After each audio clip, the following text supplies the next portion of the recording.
Gibson of the International Secret Police. Ceiling zero. Ceiling zero.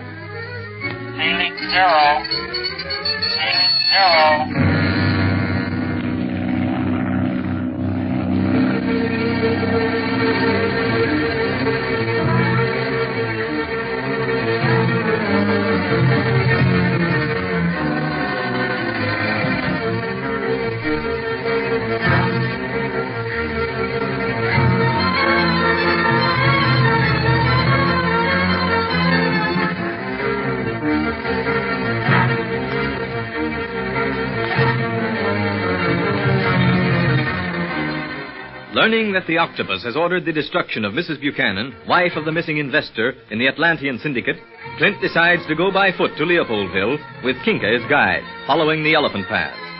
By doing this, he will reach the village long before the little train bearing Speed, Barney, and their luggage. In this way, Clint hopes to save Mrs. Buchanan's life. Meantime, the Octopus has sent orders to Walab, the native murderer, to get Mrs. Buchanan in Leopoldville before dawn, so that no one will see him.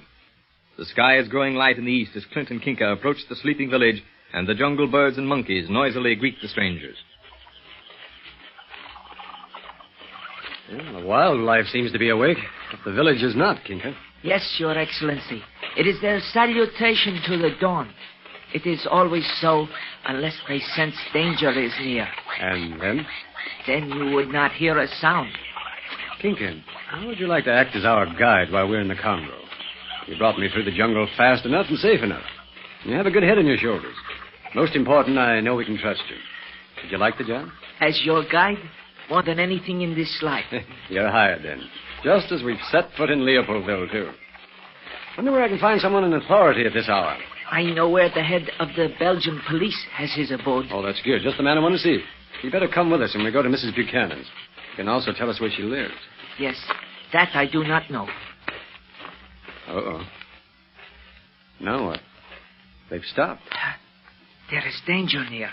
The animals sense it. Perhaps they've seen us in the growing light. No. They have seen us all through the jungle. Have you not felt eyes constantly watching you during our journey? Yes, and not always friendly eyes. But we came to no harm. Their instinct told them that we were friends. They might recognize you as a friend, Kinka, but you've lived in this country. Not sure just what they would think of me. They accepted you, Your Excellency. But now this strange silence. Perhaps we had better stay out of the clearing until we see what has caused it. But what? Look. Someone is over there, near that bungalow. You're right. Whoever it is has no business there. He's sneaking toward that open window. It is he who caused the Jungle Brothers to fall silent. He is evil. Whatever he is, we've got to see what this is all about before we do anything else. Look, he's climbing in the window. Yes, he did not see us, praise Allah. Come on, let's get over there. We mustn't make any noise. I shall be silent. Oh, you stay outside and watch that window while I go in, Kunka. Let me know if that fellow tries to get away. Yes, Your Excellency. Now, you wait here, Kinka. I'm going on in. Be careful, Your Excellency. It might be Walab, the murderer. That's exactly my hunch. Whoever it is, we'll soon find out.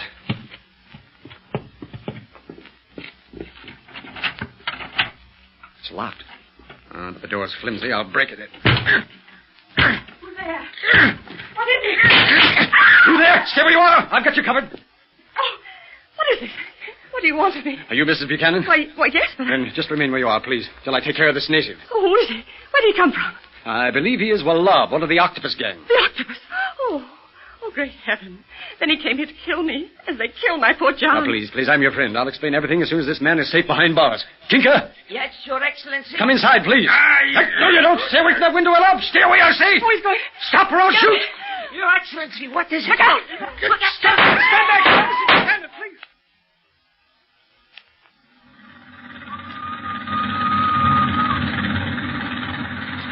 Gosh, Barney, won't this train ever get to Leopoldville? Seems like we've been on it for hours. We haven't been so long, Speed, and we should reach the burg soon. What's the matter? Worrying about Clint? Yeah. Wondering if they got through the jungle all right. Sure they did. You know, that Kink is a pretty smart kid. He seems to know his way around here. I sure hope so.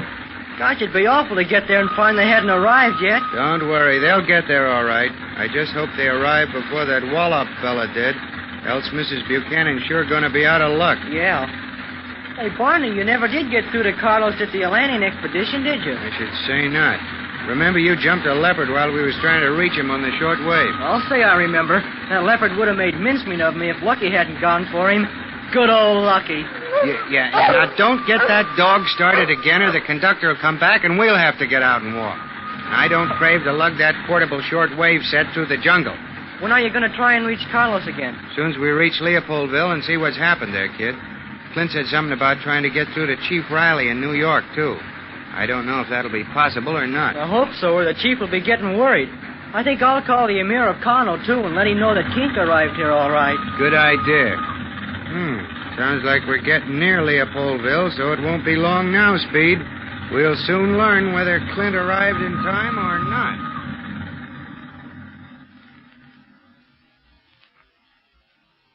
Kinker came in the door. Wallab jumped out the window. I couldn't shoot immediately because Mrs. Buchanan was in my direct line of fire. I was afraid of hitting her.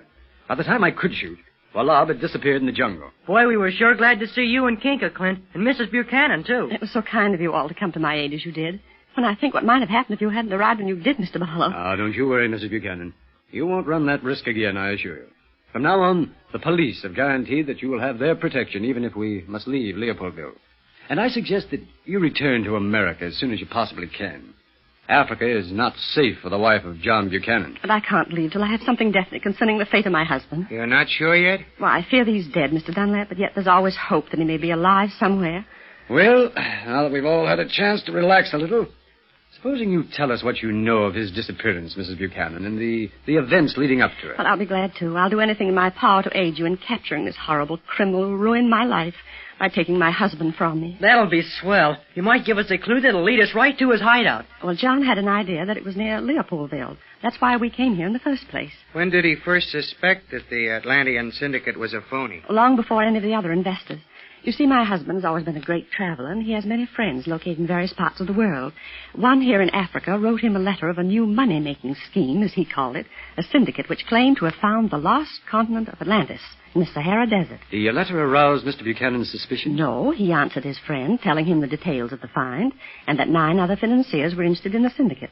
His friend was shocked that such men could have been fooled, and also said that those who lived near the location of the supposed find were positive that neither Atlantis nor any other continent could remain hidden there very long. How could they be positive?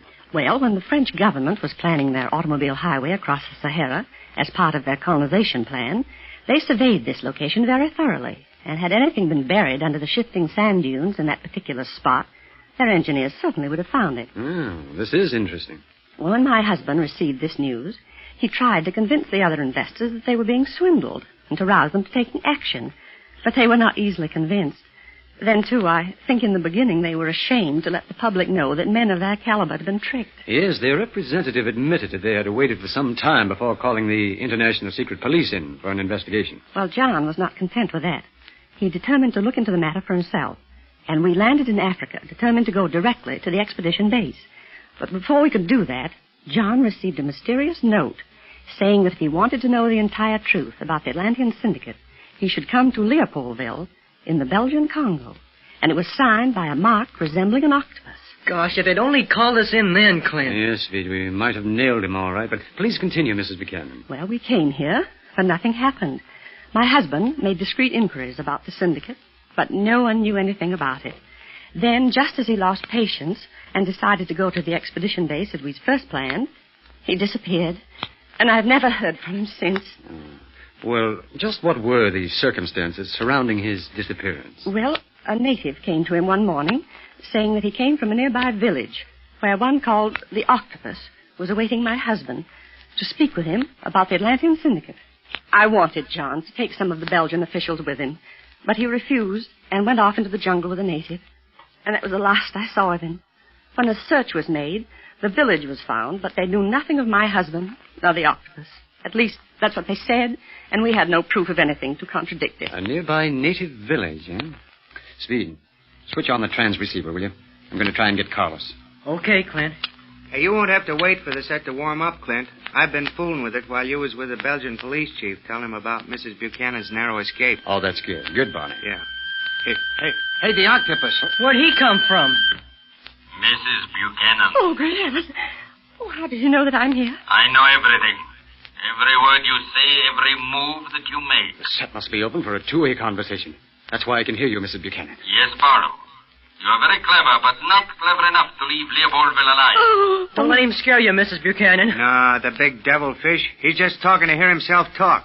Me, I'd like to tune him out. The wife of John Buchanan should be wiser than to listen to you, secret police.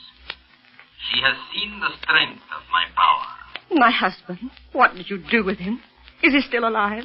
Have mercy, Octopus, or whoever you are. Return him to me if he's still alive, or tell me where he is.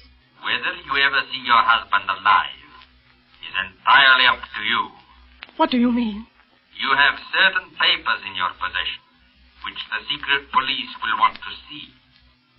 Destroy them before they see them, and say no more about what you know. But I must find John. Say nothing more to Barlow, Mrs. Buchanan. If you do, you shall never see your husband again.